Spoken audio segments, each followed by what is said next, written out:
接下来便让你了解一下我们的家族——楚氏天族。楚轩辕说道。听得此话，楚风变得更为认真，毕竟对于自己的家族，楚风更为好奇。楚氏天族源于祖武下界，这个相信你已经清楚。现在楚氏天族在天外也是有着一定的地位，这个也无需多说。我要与你说的是，楚氏天族历代以来出现过2位伟大的人物，一位叫做楚叶天虹，另一位叫做楚汉仙。楚叶天虹乃我楚氏天族老祖级人物，是他将我楚氏天族从下界带入凡界，并且一路征战到了上界，直到拿下了上界的霸主之位。而时至今日，尽管已过数万年，可是楚氏天族也依旧只是上界的霸主。由此可见，我族老族楚叶天虹的实力是何其之强，他老人家为楚氏天族做出的贡献是无人可比的。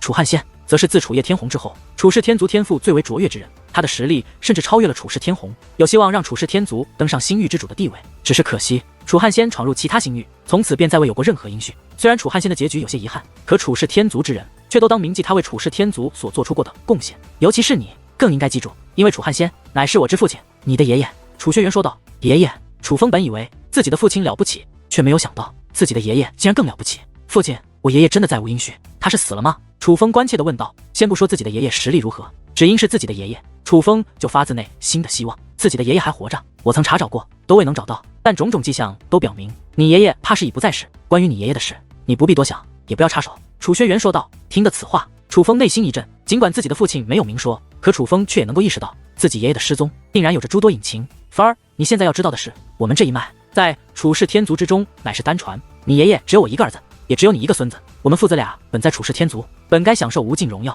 先不说你爷爷的功劳，单是你父亲我也非平庸之辈。可现在我们却被贬罚在这个可以吞噬修为的境地。楚轩辕说道。父亲，当年到底发生了什么？请您告诉我。楚风再度追问道。他真的很想知道当年的真相。当年我们父子俩被赶出楚家，送到这个境地，其实错的是为父我。而事情起因源自于楚氏天族的一个规矩，族中的孩子降生都会进行天赋测试，那测试很重要，将决定日后在楚氏天族中的待遇，从而也就决定了日后的命运。你是我的儿子，是楚汉仙的孙子，莫说楚氏天族，就连外族之人也是格外关注你的天赋。那一场测试可谓人尽皆知，甚至为了立威，楚氏天族更是广请宾客，当着众人的面对你进行第一次测试。只可惜测试的结果却并不令人满意。楚轩辕说道。父亲，孩儿的测试结果是怎样的？楚风好奇地问道。这可是关于自己的事，楚风自然很是好奇。正常的是良，好一点的便是优，差一点的是劣，而你这3点全未达到。楚轩辕说道。全未达到？楚风目露惊讶之色，便是说你不具备我楚氏天族的血脉，毫无天赋可言。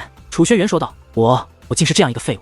这一刻，楚风真可谓是心中一震。想一想，莫说是东方海域，就算是武之圣土，他也被誉为绝世奇才，可是在自己的族中竟然是一个不具备天赋的废物，这样的落差让楚风有些难以接受。父亲不对啊，若测试结果是真，我本不该具备传承血脉。可是楚风想要解释，可事实上你有，但那个时候测试的结果的确如此，那个时候你也的确不具备楚氏天族的传承血脉。换句话说，你也可以理解为当年的测试被人动了手脚，至少我是坚定的认为那测试是被人动了手脚。当时我极力要求重新对你进行测试，只是楚轩辕话到此处长叹一声。父亲怎么了？楚风追问道。当年你爷爷纵横诸多上界，虽然威风一时，却也结下了不少仇家，当日也有仇家到场，见你连天级血脉都不具备，便有人当众羞辱你是我儿，为父岂能忍？于是为父便杀了所有贬低你的人。仇家大怒，要讨个说法，而偏偏楚氏天族之中又有许多看不惯我的人，外人的讨伐倒是无所谓，可楚氏天族之中的同族之人竟然也是落井下石，而这才是真的可怕。所以最终我们父子被驱逐出了楚氏天族，严格来说，我们父子已经不算楚氏天族的人了。楚轩辕苦笑道。我们已经被驱逐出了楚氏天族的人。楚风目露惊讶之色，先前他还以身为楚家人为自豪，想不到现在的他已经不是楚家之人。楚轩辕淡淡一笑，随后指着楚风的额头轻轻一点，楚风便感觉额头有些微热。随后楚轩辕翻手取出一面镜子，递给了楚风，说道：凡儿，记住这个标志，这是楚氏天族，是我们的家族给予我们的耻辱。对着镜子一看，楚风顿时心中一紧，脸色大变，随后一股难以形容的怒火在心中溢出，滚滚翻腾。在他的额头处有着一个字，那个字像是烙印上去的，而这个字乃是废字。我们父子俩乃是被废除了家族之名的人。楚轩辕说话间，额头光芒闪烁，在他的额头上竟也浮现出了一个废字，这是楚氏天族烙印在我们父子身上的记号，此记号烙印于灵魂之上，无法抹去。就算这记号可以抹去，可是楚氏天族亲自给予我们的耻辱却也是难以抹去。楚轩辕说道。该死！看到楚轩辕额头上的废字，楚风心中的怒火顿时翻涌数倍，这比他看到自己额头上的废字还要愤怒得多。与此同时，楚风的内心也是更加复杂起来。当年自己的父亲只因有人说他不好，便大开杀戒，这虽然令楚风感动，但同时也更加自责。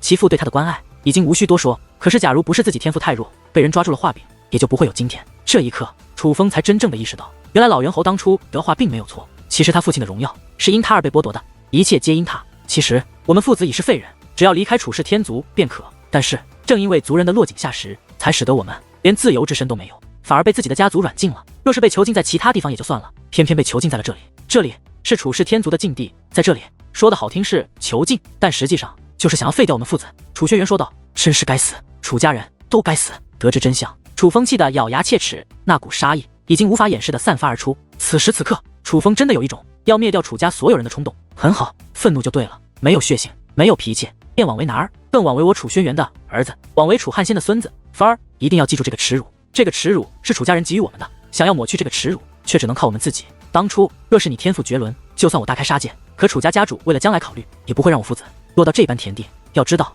若不是当年我将你送出去，以你当时的体质，在这禁地之内是必死无疑的。楚轩辕说道：“父亲，我该如何做？”楚风说道：“你自然要证明自己，你要证明给楚氏天族的人看，证明给所有人看，也证明给你自己看。你楚风的天赋不输于任何人，但在此之前，你就必须要了结你的传承血脉。”楚轩辕说道：“血脉。”听得这二字，楚风顿时感觉自己的血液都变得燥热，开始无法自控的涌动。传承血脉，这个楚风一直想要了结的东西，现在终于可以了解一番了。我们楚氏天族的血脉被称为天极血脉，而天极血脉又被称为天雷血脉。天雷血脉由9道雷霆巨兽组成，是远远凌驾于地级血脉之上的高贵血脉。天雷血脉者有一个特点，从出生时便注定天赋极强，远非寻常人可比。这一点，相信芬儿你早有所体会。现在的你，只要有足够的修炼资源，便可提升修为。瓶颈你几乎很少遇到，就算遇到，也会很快突破。我说的对吧？楚轩辕说道。的确如此。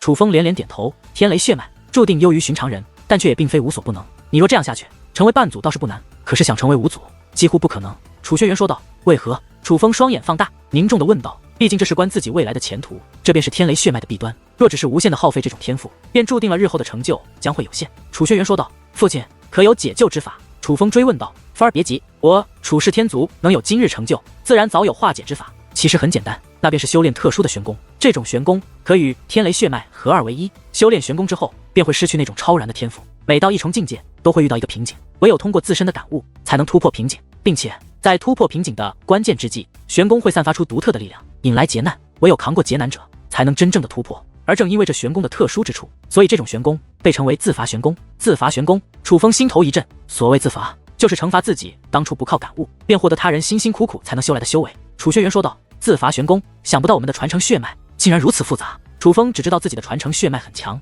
却没有想到有着这么多的说道。今日他倒是有了一种大开眼界的感觉，对自己的传承血脉也是有了全新的认识。天下间没有免费的午餐，付出与收获未必会成为正比，但想要不付出便得到收获，那绝对是痴人说梦。所以哪怕是自罚玄功，也有着不同的级别，根据修炼难度的不同，日后的成就也是注定不同。而自罚玄功从弱到强，分为人罚、的罚、天罚3种。人罚是最普遍的自罚玄功，每突破一重修为，玄功会自动引出天雷血脉内的雷霆巨兽，轰击自己的肉身。楚轩辕说道。竟是让雷霆巨兽攻击自己。楚风倍感惊讶，他毕竟是知道那雷霆巨兽的恐怖的，他一直庆幸那雷霆巨兽是他的血脉，而不是他的对手。可若修炼了那所谓的人罚玄功，不就是等于让那可怕的雷霆巨兽成为了自己的对手吗？只是想一想，楚风便觉得毛骨悚然。人罚是最简单的，大部分天外的天级血脉拥有者都修炼人罚玄功，而在人罚之上的乃是的罚。修炼的罚玄功者，每突破一重修为，所需要突破的瓶颈会比人罚的更难，而引来的劫难也是更强。那时不再是传承血脉惩罚你，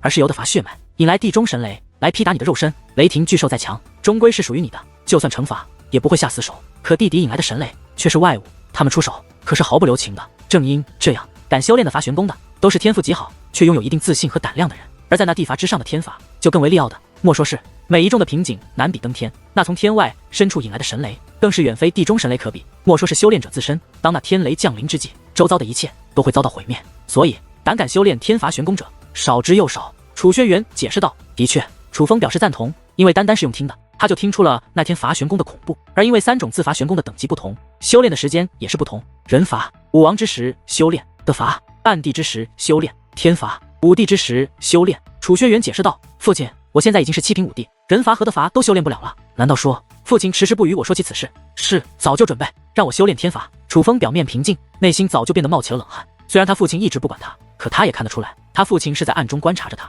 换句话说，他父亲不管他，也是对他的一种培养。他父亲从未放弃过他，只是用一种更严厉的方式培养他的生存能力。但是说到底，他他父亲还是希望他有好的成就，而这些事现在才与他说，那便说明他的父亲早就替他想好了，要修炼的自伐玄功，那便是天罚。他真没有想到自己的父亲对他会这么狠，竟然让他修炼最难的天罚玄功。虽然楚风也想有更好的成就，但是换个角度想想，身为父亲的就不怕自己的儿子被天雷劈死吗？然而对于楚风的问题，楚轩辕却是淡淡一笑，随后说道：不，你要修炼的并非天罚，而是神罚。神罚，听的这两个字，楚风顿时内心一颤，单是用听的他也能听出来这神罚的恐怖。所谓神罚，便是在天罚之上的自伐玄功。如果说人罚是引血脉之雷，的罚是引地中之雷，天罚是引天上之雷，那么神罚则不仅仅是引来雷霆浩劫，而是引来神劫。神劫降临，毁天灭地，那是一种超越自身承受能力的力量。然而你若想要突破，却必须要承受那种力量，要么成功，要么失败，因为若败便是魂飞魄散。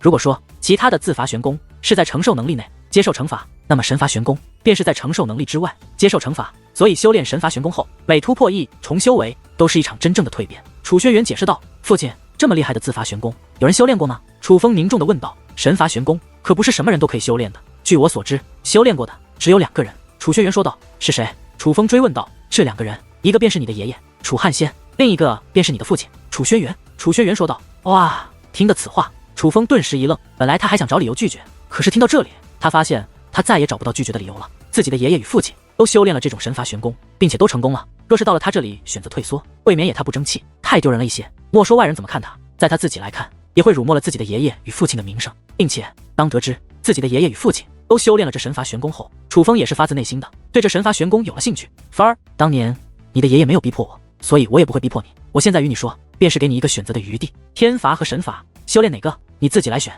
楚轩辕说道。神罚。楚风毫不犹豫地说道，他早就在心中下了决定。为何你不怕死？楚轩辕问道。怕？我想没人不怕死。楚风说道。那你为何还要选择神罚？楚轩辕问道。父亲，我不是狂妄自大，不知死活，我只是想要取得更好的成就。我想证明自己，修武一途本就是一把双刃剑，想要走得更远，便要走得越险。而我现在要走的虽然是一条险路，但我却不是第一个走的，在我前面已经有我的爷爷与父亲走过，到我这里相对也便好走许多，至少知道该怎么走这条路，所以我没有理由不选择神罚。楚风说道。好，不愧是我楚轩辕的儿子。此刻楚轩辕满面笑意。凡儿，你的想法是对的，神罚虽险，可收益更大。天雷血脉者有着相同的特性，相信你也看到了，那个来自阴氏天族的小鬼拥有着你现在所拥有的一切力量，比如能够增强修为的雷霆铠甲与雷霆羽翼，还有那逆天的战力。不过天雷血脉的能力将会在五祖境发生转变，到了五祖境之后，9道神雷便会融为一体，俗称9雷归一。9雷归一之后，便可凝聚雷纹。人罚玄功为人纹，的罚玄功为地纹，天雷玄功为天纹，而神罚玄功便是神纹。不同的雷纹将告诉外人，血脉拥有者是强是弱，是何等级，修炼了何种难度的玄功。但这不是重点，重点是越强的雷纹带给主人的力量便是越强，日后的成就也是越高。换句话说，雷纹是身份与实力的象征。当你展现出神纹的时候，会少有人敢对你不敬，因为神罚玄功不是谁都有勇气修炼的，更不是谁都可以修炼成功的，也不是想修炼便能修炼得到的。楚轩辕说道。父亲，孩儿明白了。得知这神罚玄功的玄妙之处后，楚风已经迫不及待的想要看一看那神罚玄功究竟为何模样。凡儿，你是真的决定了吧？楚轩辕问道。决定了，孩儿就要修炼神罚玄功。楚风说道。既然如此，那为父便将这神罚玄功的修炼方法传授于你。楚轩辕说话间，将手指放在了楚风的额头上，会有一点痛，可要忍耐一下。楚轩辕再度说道。楚风点头。忽然，楚轩辕手指光芒一闪，一股磅礴的力量便自指尖传入楚风的脑海。这一刻，楚风顿时感觉一股难以忍受的疼痛进入自己的脑袋，那是一种连头都要炸掉的感觉。然而这只是一个开始，那股疼痛自脑门而入，竟涌遍全身各处。此刻楚风注意到，这股疼痛不像是涌入身体那么简单，更像是要与自己的灵魂融合，与血脉融合，从今以后将注定要与他同生共死，成为他身体的一部分。终于一切停止了，楚风满头大汗，气喘吁吁。尽管那种疼痛感过去了，可他仍然心有余悸。父亲，这便是神罚玄功。楚风对楚轩辕问道。他发现这神罚玄功与之前修炼的玄功全然不同，其他的玄功只是按照特定的功法来修炼，以武力贯穿，从而达到稳定修为、增强力量的效果。可是这所谓的神罚玄功却是全然不同，这是一种与灵魂相融的手段。换句话说，这神罚玄功楚风还没有正式修炼，但若是正式修炼的话，楚风觉得他的传承血脉也将变得与众不同。这便是神罚玄功，感觉怎么样？楚轩辕笑着问道。这种感觉很好，若是正式修炼之后，我觉得我的传承血脉、我的灵魂，甚至我的肉身都会得到升华。孩儿真是想现在便感受一下这神罚玄功的真正魅力。楚风说道。楚风说的是实话，他知的是迫不及待的想要彻底掌握着神罚玄功，想让自己的传承血脉得到升华。既然想要感受这神罚玄功的魅力，那么现在便修炼吧。楚轩辕说道。父亲，这神罚玄功不是要半祖境才可以修炼吗？楚风诧异地问道。虽然那神罚玄功已经融入他的灵魂与血脉之中，但还没有彻底相融。楚风能够感觉到那种相融不是他能够自己决定的，而是根据修为决定的。现在的修为无法让神罚玄功与他的血脉彻底相融，但是到了半祖境的话，就算他不想，可神罚玄功也会自动与他的血脉相融。那个时候他想阻止都阻止不了。的确要半祖境，楚轩辕说道。可是孩儿的修为还不足啊。楚风说道。这还不简单，为父现在便让你踏入半祖境。楚轩辕说道。楚轩辕说话之间，手掌一翻，一个宛如翡翠般的宝石便浮现在掌心之内，将其炼化，你可以直接达到半祖。楚轩辕说道。父亲，这宝石。楚风接过这个宝石，满心激动。这么多年了，他不知道炼化过多少天地奇物，修炼资源，可是如这个宝石这般蕴含如此浓郁天地能量的，他当真是第一次看见。老实说，楚风现在的修为恐怕在五至圣土再也找不到能够让他提升修为的修炼资源了。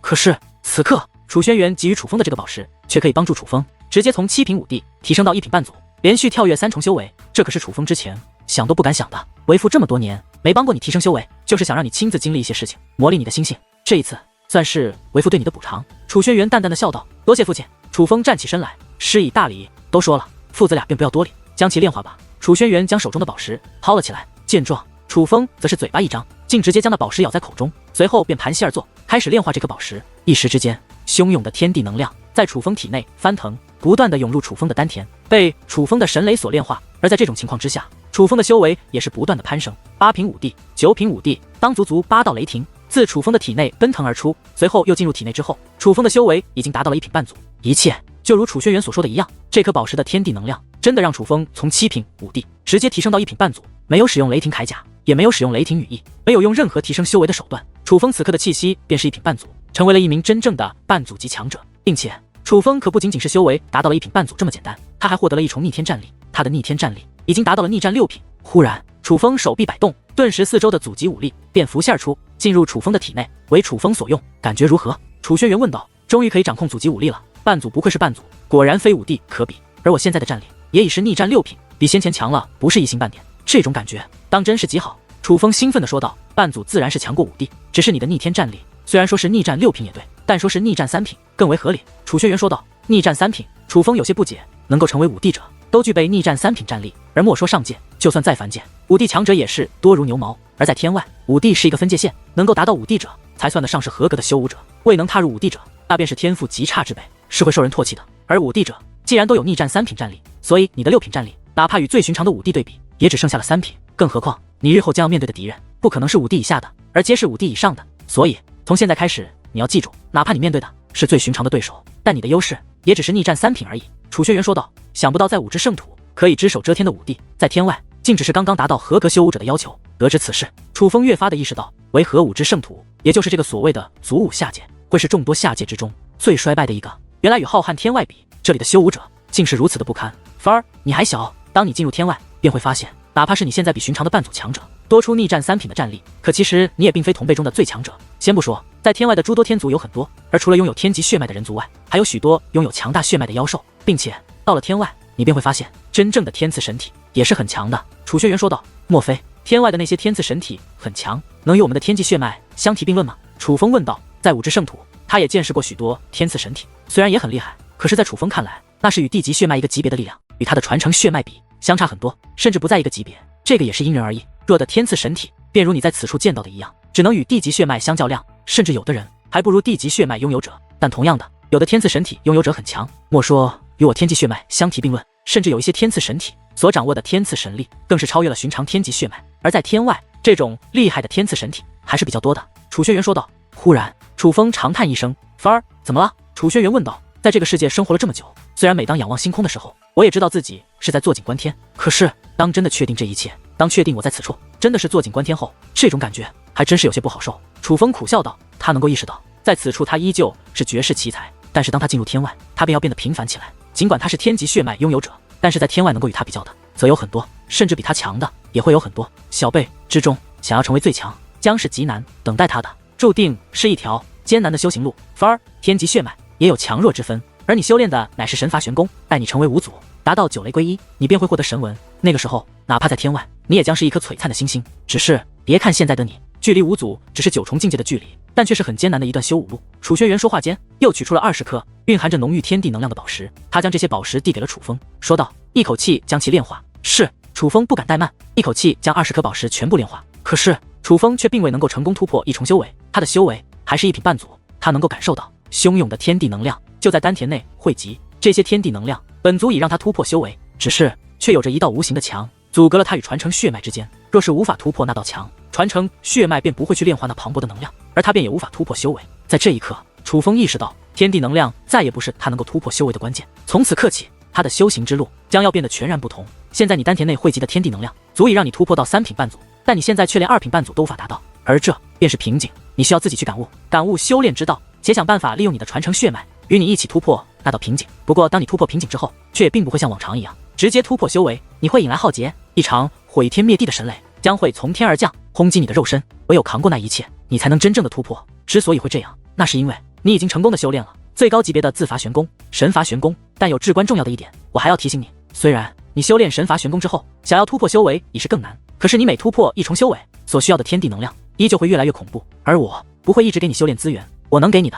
已经给你了，剩下的修炼资源便要靠你自己去找，自己去抢，自己去夺。这算是我们这一脉特殊的培养方法，当年你爷爷便是这样对我的。楚轩辕说道。父亲，孩儿明白，我绝对不会让你失望。楚风说道。他非常清楚，神伐的修炼之路虽然很难，但神伐玄功定然是稀世珍宝，他能够修炼的道，乃是托他父亲的福，这是一种恩赐，来自父亲的恩赐，但更多的却是一种期望，是他父亲对他的期望。而楚风要做的就是不辜负他父亲对他的期望，他要利用这神伐玄功得到父亲的认可，同时也要得到所有人的认可。可若想要真的得到认可，便不能依仗他的父亲，所以他早就做好了决定，他要用自己的努力来突破接下来的每一重修为。很好，不愧是我楚轩辕的儿子。见楚风面对如此难度的修炼之路，楚风竟没有丝毫退缩之意。楚轩辕的笑容之中满是欣慰。我知道你已经准备踏入天外，所以有一些事必须要与你说清楚。楚氏天族对我父子不仁，但我们父子却不能对楚氏天族不义。凡事对事不对人。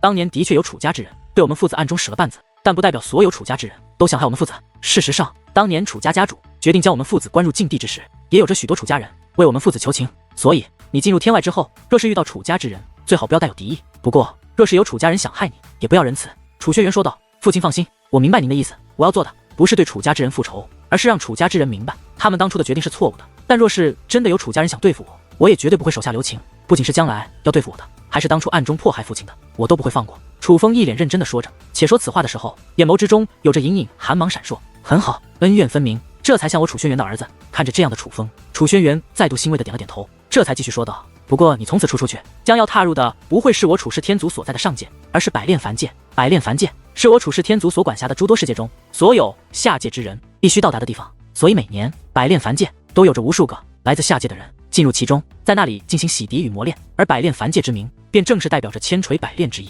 若是无法通过百炼世界的考验，便没有机会进入上界，将一辈子留在百炼凡界，最多也就是进入其他凡界。但是进入其他凡界后也一样，没有一定的资格，也同样无法进入上界。为此，百炼凡界的特意设置了一个百炼场，百炼场几乎是所有下界者都必须要到达的地方。百炼场是封闭的，每一年才开启一次，也就是说，每一年之内踏入百炼场的下界之人都会在百炼场内一同修炼。而当百炼场的大门开启，也会根据这一年之内所有下界之人实力的强弱做出一个排名。每年百炼凡界的各方势力都会去百炼场外等候这个榜单，他们会根据这个榜单来挑选弟子。毋庸置疑，排名越靠前的下界之人便越是抢手货。而你若是用神之领地的登天梯进入百炼凡界，便会直接进入那个百炼场。不过我不建议你去争这个排名，毕竟你不属于下界，你属于上界，所以与一群下界之人去争也没有多大意义。所以我要给你这个。楚轩辕说话间将一个结界钥匙递给了楚风。父亲，这是？楚风问道。这个结界钥匙可以帮你打开百炼场的结界，你进入百炼场后无需在里面逗留，直接用这个钥匙离开，到外面去闯。楚轩辕解释道。知道了。楚风接过了那把结界钥匙，小心翼翼地收了起来。可忽然间，楚风又想到了什么，于是问道：那么东方海域内的登天梯呢？东方海域也有登天梯吗？楚轩辕诧异地问道。他显然不知道此事。东方海域有着一座。楚风说道。祖武下界的传送轨迹已经被改了，除非你说的那座登天梯的布置者实力极强，能够瞒天过海，否则还是会进入百炼场。楚轩辕说道。父亲，那这个结界钥匙可否再可以给我一把？我在此处有朋友，若是日后他进入天外，也不想在百炼场久留的话，我想可以。楚风话还未说完，楚轩辕便又取出一把结界钥匙递给了楚风。多谢父亲。楚风接过这把结界钥匙，忍不住激动的道谢。身为界灵师的他，单是用看的就能看出这结界钥匙的厉害，若不是他父亲给他，他怕是也无法离开那百炼场。而这把结界钥匙是他为仙喵喵准备的。凡儿，虽然凡界不能与上界比，但也绝非下界可比。你从下界进入凡界，也将进入一个新的天地，而你在具有一定的实力前，你最好还是不要招惹那些过于强大的势力，尤其是一座叫做魂婴宗的势力，更是百炼凡界内最危险的势力。遇到这个势力，你一定要加倍小心，不可大意。楚轩辕提醒道。魂婴宗，听到这个名字，楚风便感觉到了阵阵寒意，意识到这个宗门绝对不是名门正派。于是楚风说道：“父亲放心，我一定会小心行事。”楚轩辕微微点头，随后说道：“虽然你进入百炼凡界之后要低调行事，但为父还是要交给你一个任务。”什么任务？父亲请说。楚风说道：“灭掉魂婴宗。”楚轩辕说道：“哇！”听得此话，楚风顿时神情一滞，为何要灭掉魂婴宗？莫非魂婴宗与父亲你有过节？楚风问道。他惊讶，是因为他没有想到其父亲提醒他魂婴宗危险后，却还要让他灭掉魂婴宗。但是他觉得他父亲之所以交给他这个任务，肯定是有原因的，而最大的原因就是这魂婴宗是他父亲的仇家。魂婴宗与我倒是无仇无怨，只是魂婴宗这是一个邪教势力。知道他们为何叫做魂婴宗吗？那是因为魂婴宗的每一个人都要用刚出生之婴儿的魂魄进行修炼，魂婴宗存在的越久，便有越多的无辜婴儿惨死于他们手中，所以魂婴宗理当该灭。楚轩辕说道。还真是该死。楚风最恨的就是欺压老弱病残之辈，更何况这是一群伤害无辜婴儿的势力。想一想，一个个鲜活的生命刚刚降生于世，莫说体验这个世界的精彩，基本上连认识这个世界都还没有来得及，便被这些家伙残害，他们将是多么的残忍。魂婴宗是该灭，但天下间这种利用邪门功法来修炼的势力有很多，想要灭绝是很难的，所以我要你灭掉魂婴宗，替百炼凡界除害只是其一，还有其二，这才是关键。楚轩辕说道。父亲请讲。楚风认真的说道。楚氏天族为了培养优秀的楚家小辈，也是用了一些极端的方法，这种方法便是让小辈接受任务，然后完成任务。据我所知，在百炼凡界便有着许多任务，所以不要看楚氏天族在上界，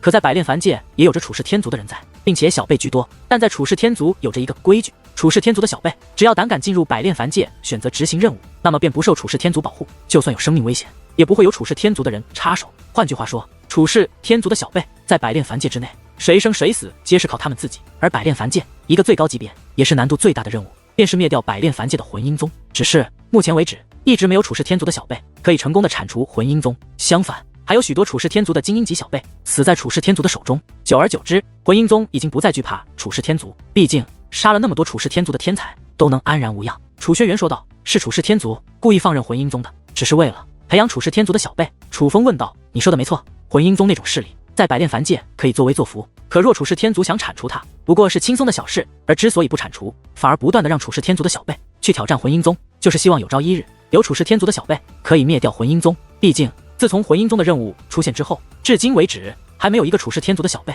可以将其完成。楚轩辕说道。父亲，我明白您的用意了。楚风说道。他是真的懂了，灭掉魂婴宗是一个楚氏天族小辈无法完成的任务，而若是楚风做到了，便会狠狠地抽打楚氏天族的脸。毕竟楚风可是被认定为不具备天级血脉的废子，被剥夺了家族之名的人。灭掉魂婴宗有年龄要求，40岁之外的小辈不可领取这个任务，而菲儿你的年龄倒是绰绰有余，毕竟你还不到30岁，但你无需去楚氏天族领取任务，直接做便是。毕竟名义上你已不是楚氏天族之人，可对于楚氏天族来说，无论是谁，只要是一个40岁以下的小辈灭了魂婴宗，那么对于楚氏天族来说，这便是一个耻辱。楚轩辕说道。果不其然，他的想法与楚风想的一样，就是要让楚氏天族难堪。虽然并不打算与同族自相残杀，可他却要让楚氏天族明白，他们当初的决断是错误的。不过菲儿，有一件事我必须要提醒你，在这里我还有派人暗中保护你，可当你进入天外，我便绝对不会出手帮你，你凡事只能靠你自己。楚轩辕凝重的提醒道。孩儿明白，我绝不会做鲁莽之事，哪怕魂婴宗所作所为再令人发指，但在拥有一定实力之前，孩儿也不会与他们为敌。楚风说道。那你便放心的去天外吧，紫菱我已经收他为徒，待时候到了，我会让他去天外帮你。楚轩辕说道。父亲，您真的收紫菱为弟子了？此刻楚风大喜，他父亲的实力到底有多强，他是不知道，但他却能够大概的猜到，他父亲一定很强。若是紫菱真的做了他父亲的弟子，那紫菱日后的实力定然会突飞猛进，这对他对紫菱都是大好事。这种事岂会骗你？紫菱根骨其实不错，若是好好栽培，哪怕在天外也会有一番作为。不过芬儿，根骨不错者其实很多，但若自己不能开发，便是没用，因为没有人那么闲帮助无关之人开发根骨，而紫菱便属于这一种，所以我为何帮他，你应该明白。楚轩辕说道。孩儿明白。楚风自然明白，楚轩辕费这么大的力气，其实是看在他的面子上，毕竟紫菱是他的爱人，知道就好。紫菱的潜力需要我来开发，但你却是要靠你自己。其实我也可以全力培养你，让你能够独当一面的时候再放你离开，但我怕在我的庇护下，你可以在短时间内变得很强，可未来的成却会受限，这便得不偿失。毕竟人要看得长远，所以我希望你能明白我的用意。楚轩辕说道。父亲放心，我一定会用心感悟修武之道。楚风说道。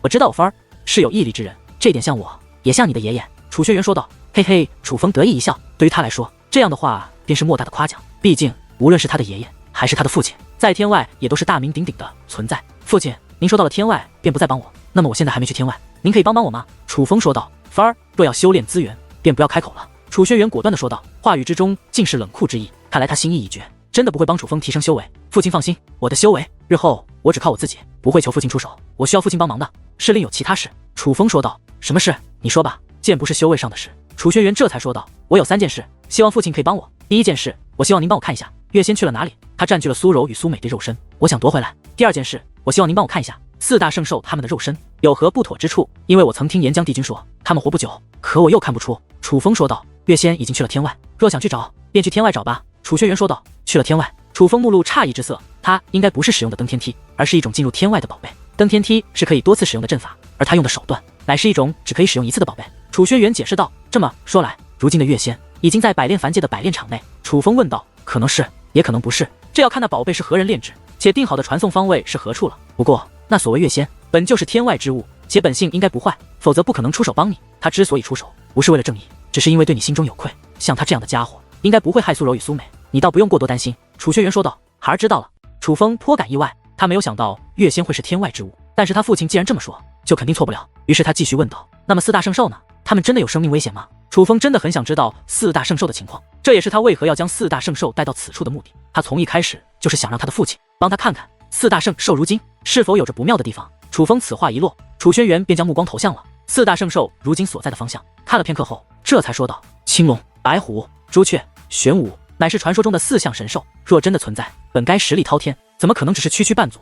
所以你所结识的那4只，就是由天赐神力分离而出的4个生命体而已。他们不是神兽，自然也不是圣兽，实际上根本算不上是兽。他们本该作为天赐神力陪伴主人，若是不能陪伴，就应当消亡。楚轩辕说道。这么说来，他们真的活不久？楚风问道。这样下去的确活不久，你若想让他们活下去，就应该让他们抛弃肉身，抛弃自由，乖乖的做回秘籍，回到你的体内。楚轩辕说道。此刻楚风有些沉默了，他不知道该如何与青龙白虎他们说起这件事。毕竟楚风若是告诉了他们，也就说明岩浆帝君没有说谎，当年的清玄天真的抛弃了他们。我有办法让他们变回秘籍，重回你的体内。你若真的想让他们活下去，就要与他们实话实说。另外，凡儿，他们虽然不是传说中的4象神兽，但却是真正的4象神力，乃是天赐神力之中极为强横的一种。我不明白他们的主人为何要冒着生命危险，见他们分离而出，亲自剥夺自己如此利奥的天赋。楚轩辕不解地说道。显然他还并不知道清玄天与4大圣兽之间的事。父亲，我听说是这样的。见状，楚风则是将清玄天以及4大圣兽的事，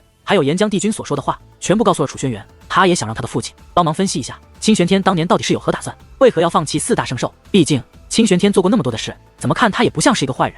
依我看，那个岩浆帝君所说的话不能全信，但却也有着一定的可信度。毕竟修武者追求的便是力量，为了追求更强的力量而做些取舍，这也修武者常常要面对的事。就比如风儿你，若是现在有一种血脉比你的天雷血脉要强大许多，能够让你更快的成长，获得更强的力量，你会不会放弃现在的天雷血脉？楚轩辕对楚风问道。楚风不知道该如何回答，他从来没有想过这个问题，一时之间也不知道自己会怎么做。我想你会放弃，这没什么可耻的。就比如你的那个朋友江无伤，说的好听的，他的血脉从黄级变成地级，是血脉得到了升华，但实际上是他放弃了父母给予他的力量，而理由是为了追寻更强的力量。若要站在某个观点，他似乎不对，可是偏偏没有人怪他，反而他的所有族人都以他为傲。为什么？因为他得到了所有人都梦寐以求的力量。在我看来，清玄天为了更强的天赐神力而舍弃这4项神力，是同样的道理。楚轩辕解释道。父亲，那您的意思是清玄天前辈不是坏人？楚风问道。一个人的品行好坏不能从表面看，就像是2名男子，其中一个男子很老实也很善良，做过许多好事，暗中帮过很多人，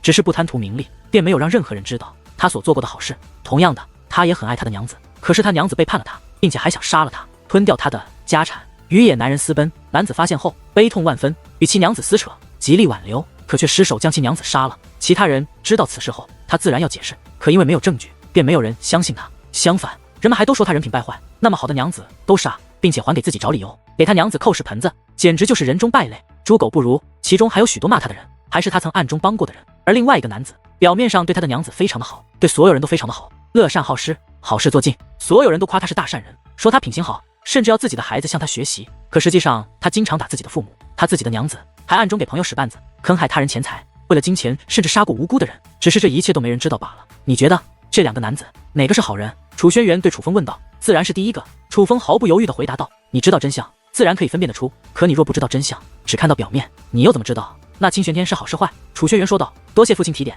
我明白了。楚风真的明白了，楚轩辕的意思很明了，就是告诉楚风，在不了解实情的情况下，不要妄自推断一个人是好是坏。就像是清玄天，不能因为所有传说都指明他是一个好人，便认定他真的是好人。同样的，也不能因为岩浆帝君的一番话，且清玄天真的放弃了四项神力，便认定他是坏人。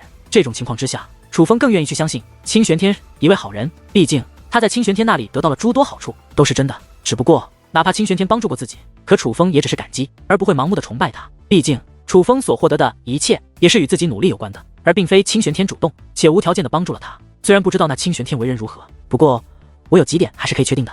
忽然楚轩辕说道：“什么？”楚风好奇的问道：“清玄天很了不起，我猜测他一定是成功的进入了天外，只是他没有用登天梯，而是类似那月仙的手段。而我之所以觉得他了不起，却并不是因为他成功的进入了天外，而是他的天赋并不是很强，却能够在这种地方依靠自己达到那样的高度。毕竟那个时候的他只是寻常的3品战力而已。”楚轩辕说道：“的确。”楚风表示赞同。其实若论天赋，当年的清玄天的确不如他，不然也不可能在1品半祖的时候连岩浆帝君都打不过。要知道，现在楚风的真实修为也是1品半祖，可是现在的楚风使用诸多手段之后，莫说寻常的1品半祖，就算是寻常的6品半祖，楚风也可一战。这样强大的实力，可是比清玄天强大了不止1星半点。不过也正因如此，我才可以确定，当初的他根本没有真正的领悟到4项神力的力量，同时他也不知道4项神力的强大。楚轩辕说道：“父亲，您的意思是？”楚风似乎想到了什么。我的意思是，清玄天日后会后悔的，不管他得到了怎样的天赐神力，但都不会比他舍弃的4项神力强。楚轩辕笑着说道：“父亲，这么说来，4项神力在天赐神力之中是非常强横的一种。”楚风问道：“我曾因缘际会之下看过一次天赐神力排行榜，而前10的天赐神力在我们这方星月一个都未曾出现过，可是4项神力却是那个榜单之上排名第3的天赐神力。”楚轩辕说道：“排名第3，4项神体竟如此厉害。”听得此话，楚风也是目露吃惊之色，他真是没有想到4项神体会如此强大，竟然强大到了这种地步。毕竟浩瀚天外无穷无尽，其中修武者数不胜数，天赐神体自然也是数不胜数，而4项神体竟是排在前3的力量，也就是说，这是众多天赐神力中第3强大的存在。这个排行不会有错。但按照当年的种种传闻来看，清玄天当年的天赋在这个下界可以说是精彩绝缘，可若放在整个天外来看，只能说是很是平凡，甚至不堪。之所以会这样，只能说明他还没有真正的掌握4项神体的力量，这才让他误以为他的4项神体很弱，不及其他天赐神体。这样来看，那清玄天道也是可悲，费了那么大的力气，本是想获得更强的力量，却不知道自己拼命想舍弃的，努力想要替换的，才是真正强大的。楚轩辕说道：“若真是这样，那还真是有些。”楚风忽然也觉得清玄天有些可悲了。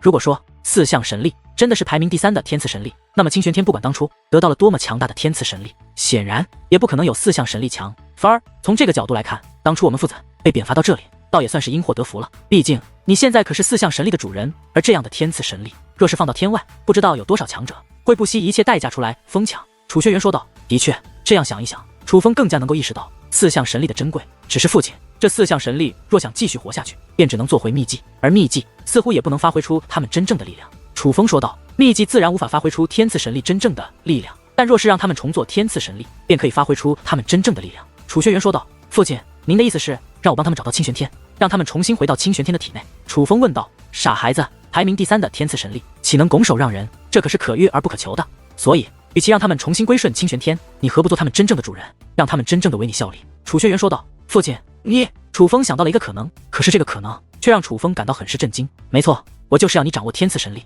成为天赐神体。”楚轩辕说道。“可是父亲，我已经拥有天雷血脉，怎么可能再成为天赐神体？难道您要我放弃天雷血脉？”楚风问道。“不，我要你成为拥有天雷血脉的同时，掌握天赐神力。”楚轩辕说道。“同时掌握2种力量，这真的可以吗？”楚风眼中的吃惊越发浓郁，但同时也涌现出了浓郁的期待。天赐神力，曾几何时，楚风也曾羡慕过天赐神力的拥有者。虽然时至今日，楚风已经认识到自己这传承血脉的强大，所以对天赐神力已经不再羡慕。可是面对天赐神力排行榜排名第3的天赐神力，楚风依旧很是向往的。最重要的是，如果楚风真的得到了4项神力，并且真正的掌握了4项神力，那么日后楚风就可以让清玄天知道，当初他舍弃4项神力是错误的，这样倒也能为4大圣兽讨回一些公道，争回一口气。只是这种事情真的可能实现吗？理论上是可以的，只是难度非常之高。不过番儿，你想一想，天赐神力既然可以从原主人的体内剥离而出，那么按理来说也应该可以转到他人的身上。事实上，现在已经有很多人可以做到让一个天赐神力的拥有者掌握多个天赐神力，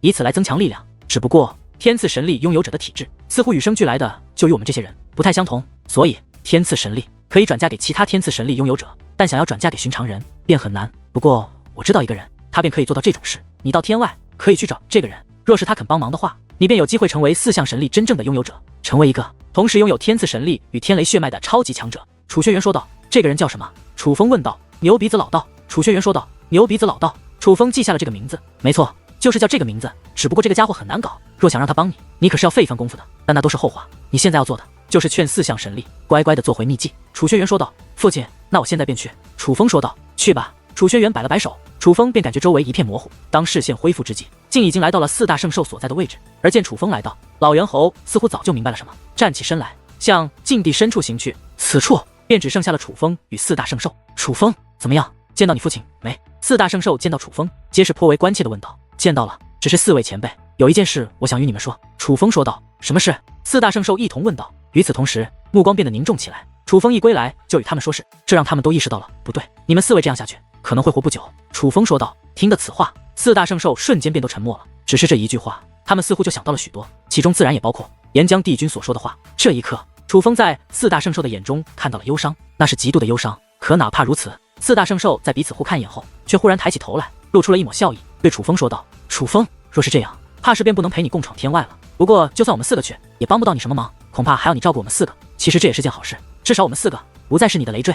楚风，我们4个由衷的希望你在天外能够做出一番作为，让你的家人看一看，他们将你丢到这里是多大的错误。”强颜欢笑，这是绝对的强颜欢笑。可是他们的祝福却是发自肺腑的，他们是真心的希望楚风能够更好。4位前辈，若是你们愿意，你们倒是可以与我共同征战天外。有一个方法可以让你们继续活下去，只是恐怕要委屈你们，继续做回秘籍。楚风如实说道。楚风，你说的是真的？真的有办法让我们继续做秘籍？听得此话，4大圣兽顿时神情大变，眼中皆是涌现出了一抹兴奋。看得出来，他们也都很想继续活下去，不想就这样死。只是他们非常清楚，现在的他们不如当初，若想要做回秘籍，已经是极难，比当初要难许多，甚至是不可能的事。我父亲可以帮助4位前辈做回秘籍。楚风说道。好，若是可以，那便要劳烦你的父亲了。4大圣兽纷纷点头道。那我这就去与我父亲说。楚风转身便要去找他的父亲。等一下，楚风。忽然，白虎开口说道。怎么了，白虎前辈？楚风回头问道。进入天外，便不要去找清玄天了。之前我还有些不相信，但现在我能够确定，他真的是为了力量抛弃了我们。白虎说这话的时候，在那虎脸之上满是苦笑。与此同时，楚风注意到青龙、朱雀、玄武他们3位也皆是如此。清玄天前辈应该有他的苦衷。楚风说道。楚风，我们比你更了解清玄天，其实有一些事我们不是没有想过，只是我们不甘心，也不想说。但是现在我们死心了，从今天开始，我们会忠心的追随于你，哪怕不能再与你像现在这样交谈，可能够陪你共同征战，对于我们来说也是一件幸事。青龙说道。没错，我们作为被抛弃的天赐神力，能够活着就是我们的运气，更何况还能追随你这样一个主人。朱雀也是说道。4位前辈，我听父亲说，在天外有人可以让天赐神力转嫁给寻常人，也就是说，去了天外之后，我有机会让4位前辈重做天赐神体。若是你们愿意，我希望我可以成为你们的新主人。楚风说道。楚风，此话当真？4大圣兽目露激动之色。当真？楚风说道。好，这可真是求之不得。4大圣兽一同说道，面露狂喜之色。而见4大圣兽不仅愿意为他效力，竟还如此激动和兴奋，楚风也是发自内心的感到高兴。好，那我这就去叫父亲帮助4位前辈恢复秘籍之体。随后，楚风便准备去找其父亲。4位，这些年来倒是有劳你们对分儿的关照了。然而，就在这时，楚轩辕的声音忽然响起。这一刻，4大圣兽皆是目光一变，因为此刻楚轩辕就站在楚风的身旁。看到楚轩辕之后，4大圣兽也是一脸的凝重，他们都能看得出来，楚轩辕的实力已经强大到了一种无法估量的地步。这话说反了，若是关照，倒不如说是楚风对我们的关照。面对楚轩辕，4大圣兽也是难得的露出了谦虚之态。你们放心，选择分儿做主人绝对是正确的。楚轩辕说道。我们也是这样想的。4大圣兽一同说道。若是4位准备好了，那么现在便开始吧，因为就连我也无法确定你们这个状态能坚持多久。楚轩辕说道。有劳了。4大圣兽说道。随后，只见楚轩辕双臂摆动，道道磅礴的力量便浮现而出，瞬息封锁了这方天地。一时之间，刺眼的光芒让楚风难以睁开双眼，只不过那光芒却只浮现瞬间便消失了。然而，当楚风再度睁开双眼之际，才发现4大圣兽的肉身还在，可是他们却已经死了，因为他们的灵魂已经不在体内，而是漂浮在天际之上，重新化作了秘籍。谢了。4大圣兽对楚轩辕说道。若要说谢，也该是我，毕竟日后进入天外还要靠你们4位照顾分儿。楚轩辕淡淡的笑道。请放心，我们一定会拼尽全力守护楚风。4大圣兽对楚轩辕说完这句话后，便纷纷向楚风飞掠而来，钻入了楚风的体内。这一刻，楚风能够感觉到失去的4种秘籍重新回到了体内，他再度掌握了4大无上秘籍的力量。只是此刻楚风的内心却是难以平静下来，他知道他的父亲强，却也没有想到他的父亲强到了这种地步，竟只在一瞬间便让4大圣兽化作了秘籍。父亲，谢谢你帮孩儿这个忙。楚风对楚轩辕说道。这并不是客气，而是发自内心的感激。这就谢了？那这个还要谢吗？楚轩辕说话间，掌心一翻，一个奇异的光芒体便浮现而出。这是看到这个光芒体，楚风顿时眼前一亮。虽然不知这光芒体究竟是什么，但楚风却能够看出，这是一种非常强大的结界阵法。这是可以复活楚家人的阵法。楚轩辕说道：“复活我的家人。”楚风目若呆鸡地看着自己父亲手中的阵法，身体紧绷，在那神经之中涌动着随时都会爆发而出的激动。只要拿着这阵法到紫禁城去开启，便可召集到你义父他们的魂魄，到时候你再为他们凝聚肉身，便可以让他们复活。这对你来说应该不难。楚轩辕笑着看向楚风，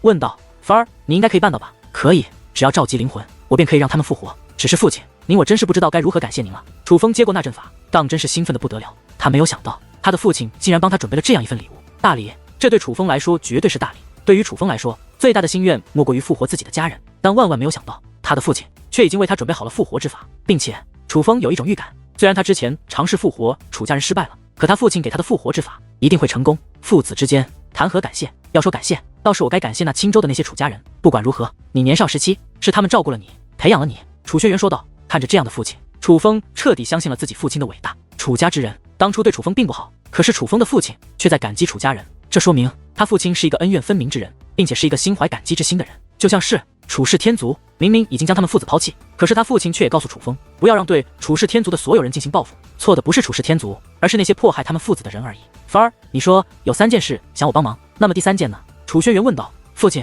第3件就是我的体内的这只戒灵。楚风说道。是那个叫做蛋蛋的修罗戒灵吧？他怎么了？楚轩辕问道。蛋蛋被我母亲封印了，他的修为始终无法恢复。在5只圣土的时候，机缘巧合之下，我遇到了一股力量，便想利用那力量帮忙恢复蛋蛋的一部分修为。可是到如今，蛋蛋依然未能苏醒，我感觉有些不对劲，想父亲帮我看看。楚风说道。好，让我来看看。楚轩辕说话之间，将手指轻放在楚风的额头之上。忽然，楚风心中一动，目露惊讶之色，他的父亲竟然在窥探他的戒灵空间。他本来是想将蛋蛋自戒灵空间内放出来，然后再让他父亲看的，但现在似乎已经不用了。